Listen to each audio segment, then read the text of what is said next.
आपके हिसाब से सास किसे कहते हैं? सास सास वो होती है जिसकी खुद की बेटी नंगी घूमे तो नादान, लेकिन बहू का घूंघट जमीन तक होना चाहिए। यही नहीं, अभी और सुनिए। सास वो होती है जो बहू को बात बात पर ताना मारे कि मेरे बेटे के लिए तो रिश्तों की लाइन लगी थी, जैसे हम तो सड़क पर कटोरा लेके लड़कों की भीख मांग रहे थे।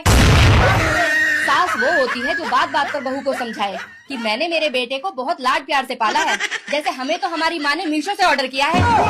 सास वो होती है अगर दामाद बेटी को प्यार करे तो राम मिला है, और वहीं अगर बेटा बहू को प्यार करे तो बहू ने बेटे पर काला जादू कर दिया।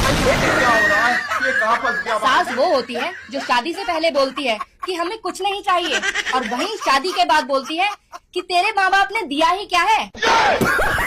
और तो और इतना कुछ सुनने के बाद ये जो मेरा खसम है वो मुझे कहता है कि सास को अपनी माँ समझो।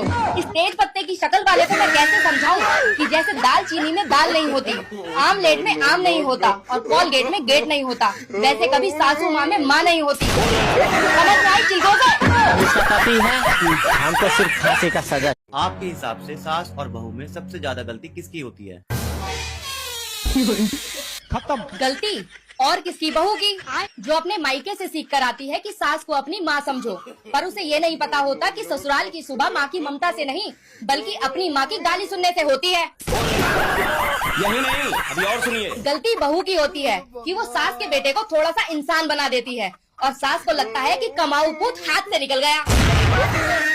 क्या हो रहा है? ये कहाँ फंस गया भाई मैं? गलती बहू की होती है कि वो अपनी गलती मानने से मना कर देती है। सास के हिसाब से पिटती रहती तो अच्छी बहू बन जाती। और अभी तो रुको। गलती बहू की होती है जो कि अपने मायके की बुराइयां सुनने से इनकार कर देती है, जो कि इनके घर में परंपरा मानी जाती है। गजब बेइज्जती। गलती हमेशा बहू की ही होती है जिसने ससुराल को अपना घर समझा, जो कि अदालत निकली जिसमें सास हमेशा जज, ननद वकील और पति तो वो गवाह होता है जो सब कुछ सच सच जानते हुए कटघरे में खड़े होकर गूंगा बना रहता है, और बहू हमेशा मुजरिम होती है। हमेशा पति है हमको सिर्फ फांसी का सजा चाहिए।